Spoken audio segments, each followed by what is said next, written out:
Good morning, students. Today we are going to start Unit 5 for Primary 6 in town.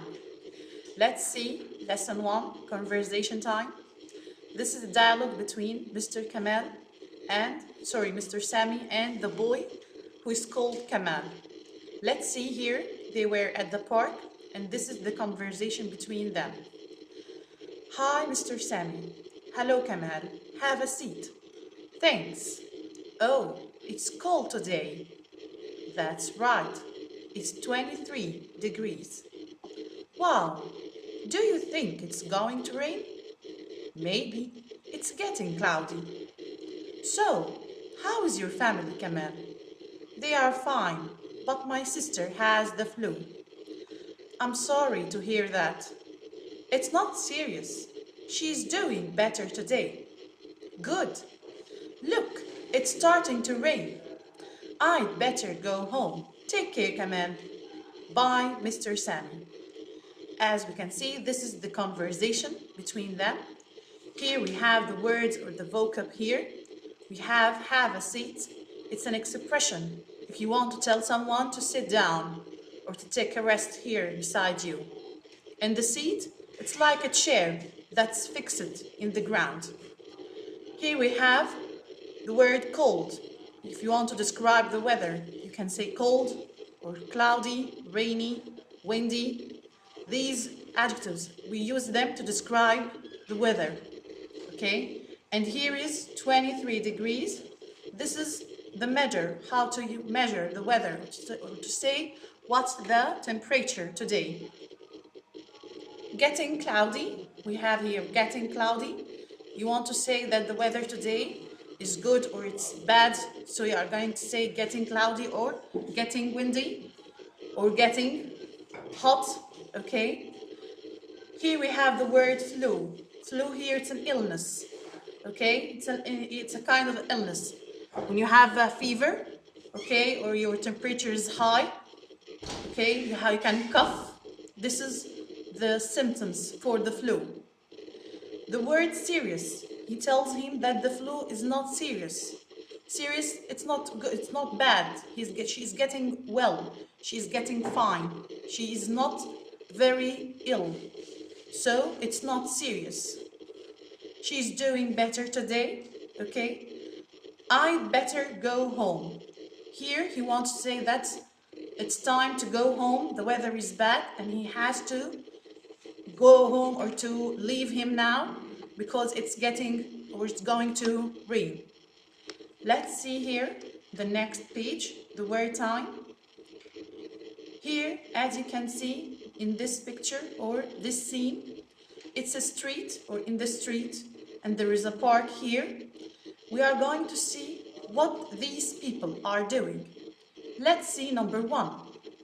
Number one, feed the birds. Feed the birds. As you can see in this picture, this little boy with his father, they are throwing some seeds for the birds. So the boy, what is he doing? He's feeding the birds. Number two, read a newspaper. Read a newspaper. Here, this old man, he's sitting and he's hand holding a newspaper, he's reading it. Number three, take medicine. Take medicine. Here is the mother. She is giving her child or her daughter the medicine, okay? And the daughter is taking medicine. Number four, meet a friend. Meet a friend. Here, these two, they are meeting at the cafe. They are having drink, okay? So they are meeting each other. Meet a friend. Number five, visit a museum. Visit a museum. Here we have in this picture, this man, he's looking at the photo, okay, or the portrait, and this is a museum. So he is visiting a museum. Number six, take the underground. Take the underground. Here the small one, as we can see, they are taking the underground. They are going to a specific place and it's far from their point or their destination, so they are taking the underground. Number 7, give a speech. Here this man, he's standing in front of the people and he's giving them a speech. Okay, he's trying to advise them about something, or he is going to tell them or to announce something to them in a speech. Take a math test. Take a math test. Here the students in the class in this picture, they are taking a math test. They have an exam. They have a math exam. Here, bake bread. Bake bread. This is a bakery. This is a bakery, and this is the baker. He's baking or she's baking bread.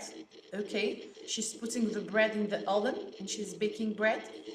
Number 10, get a haircut. Get a haircut. So this is a barber's shop, and this is the barber, and he's cutting the hair for this man. This man is going to get a new haircut. Okay, let's see here the word or the grammar or the focus time. Here in this part, he is revising the days of the week. We have Sunday, Monday, Tuesday, Wednesday, Thursday, Friday. And the last one is Saturday. So these are the 7 days of the week. And also we have the months of the year. January, February, March, April, May, June, July, August, September, October, November, December. Here in this lesson, we are going to learn how to ask about the times when you do something, or you want to say that I go to school, or how many times do you go to school, or how many times do you go to your practice or your sport time. How do you read a book? How many times do you read a book? So we use the word or the question word, how often. How often. We use it to ask how many times do you do this job? Like this example, how often do you read a newspaper? How often does she read a newspaper? So we use the helping verb do with the pronouns you, I, we, and they. And we use does with he, she, and it. Like this example, how do you read a newspaper? How often does she read a newspaper? And when we use the question word how often, we said that we ask about the times or how many times do you do this job. So we are going to answer with once a day, twice a week, 3 times a month, 4 times a year, and you can also use the adverbs of frequency, like always, usually, sometimes, often, never. Like this one, I read a newspaper once a month. She reads a newspaper once a month. As we have taken before in the present simple, with the verb with I, we, you, and they, we don't add anything to the verb. We put the verb in the infinitive form. But with he, she, and it, we add s or es or ies to the verb. So please again, listen it.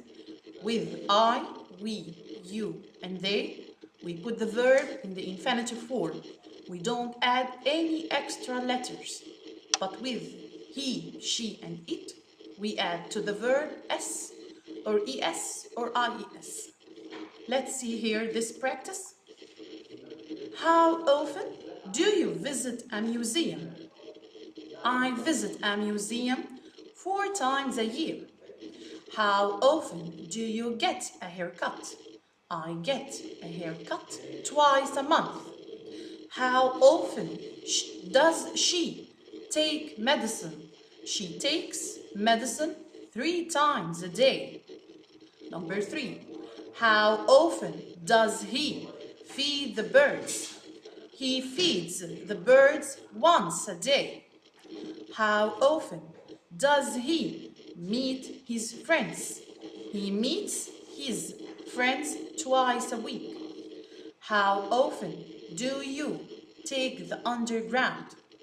I take the underground 5 times a week. Or, as we can see, they are two, so we are not going to use I, we can say we. We take the underground 5 times a week. How often does she bake bread? She bakes bread once a day. How often do they take a math test? They take a math test 3 times a month. How often does he give a speech? He gives a speech 4 times a year. Okay, let's see here the reading time, the last lesson here. This is a letter or a postcard. Someone who is called Crazy. She didn't write her name. She called herself Crazy. And she has a problem. So she's going to write her problem to Sarah, and she's going to ask her to help her with her problem. Let's read Crazy's problem and let's know what is Sarah going to help her or tell her to fix or to help her with her problem. Dear Sarah, I am 13 years old and I have a big problem. My little brother is a pest. He follows me all the time and always bothers me and my friends. He goes into my room and takes my things without asking. My mom tells me to be patient because I am older. It's not fair. What can I do? And she puts her name Going Crazy. So let's see here the words or the vocab we have here. We have the word pissed. It's an adjective. Pissed, like someone who is very annoying, the one who annoys people. We call him pissed. And we have the word bother. Bother, it's a verb. When you annoy someone or do bad or awful things for someone to hurt him or to make him feels bad, so you are bothering him. This is the word bother. And it's very similar to the word brother. The difference is with the meaning and the letter R. Here we have brother and here we have bother, bother. Okay? Here we have the word patient, and we know that patient is a noun for the sick people. But in this passage, we are going to learn that patient here is an adjective for someone who waits, who doesn't get angry at the moment. He is very patient with people. Okay? It's not fair when you want to say that's not good for me, that you are not taking all your rights. Okay? Let's see here, Sarah, she's going to tell Crazy how to deal with her problem. Dear Crazy, your little brother loves you very much and wants your attention. Spend time with him. Tell him he can use your things, but he has to ask first. Help him find some friends, and don't forget he will grow up. And she signs Sarah. Let's see true or false. Number 1, my little brother is a pest. Yes, it's true. Number 3, my mom tells me not to be patient. It's false. Number 3, your brother needs your attention. Yes, it's true. Number 4, don't forget your brother will grow up. Yes, it's true. So this is the end of our unit. Thanks for listening, and please answer these questions with yourself about this passage. Have a good time, and thank you for listening to me. Goodbye.